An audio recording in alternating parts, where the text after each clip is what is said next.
क्या झारखंड के स्टूडेंट्स भी anti national? Welcome back to episode 3 of Chai Pani, वो शो जहां हम हर थर्सडे और संडे को हम सारी न्यूज़ चैनल्स के ड्रामे को साइड में करके देश की सबसे बड़ी और ज़रूरी खबर को बिल्कुल रॉ और मज़ेदार तरीके से डिकोड करते हैं। और इस हफ्ते की सबसे बड़ी न्यूज़ है झारखंड के स्टूडेंट्स का प्रोटेस्ट।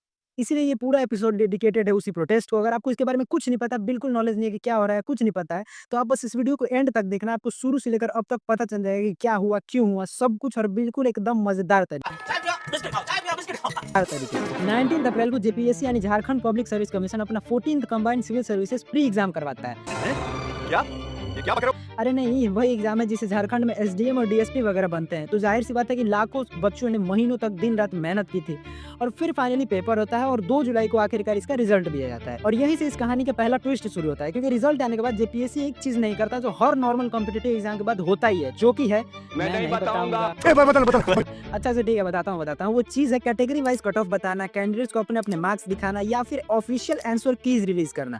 लेकिन इस एग्जाम के बाद बस एक लिस्ट चिपका दी जाती है कि ये लोग पास हो गए, बाकी सब फेल हो गए, और कुछ नहीं बताया जाता।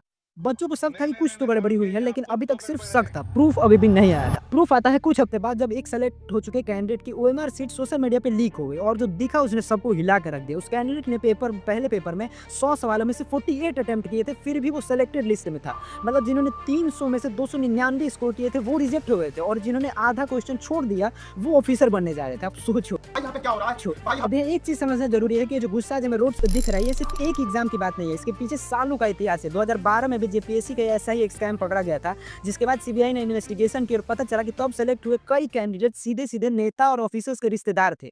और इसमें तो खुद जेपीएससी के एक्स चेयरमैन दिलीप कुमार प्रसाद भी शामिल थे। और ये सिर्फ जेपीएससी तक सीमित नहीं है, जेएसएससी का सीजीएल एग्जाम भी इसी साइकिल में फंसा हुआ है। जनवरी 2024 में पेपर लीक हुआ, फिर एग्जाम कैंसिल हुआ। सितंबर 2024 में फिर दोबारा पेपर करवाया गया और उस पर भी एलिगेशन लगे थे कि कुछ हुआ है।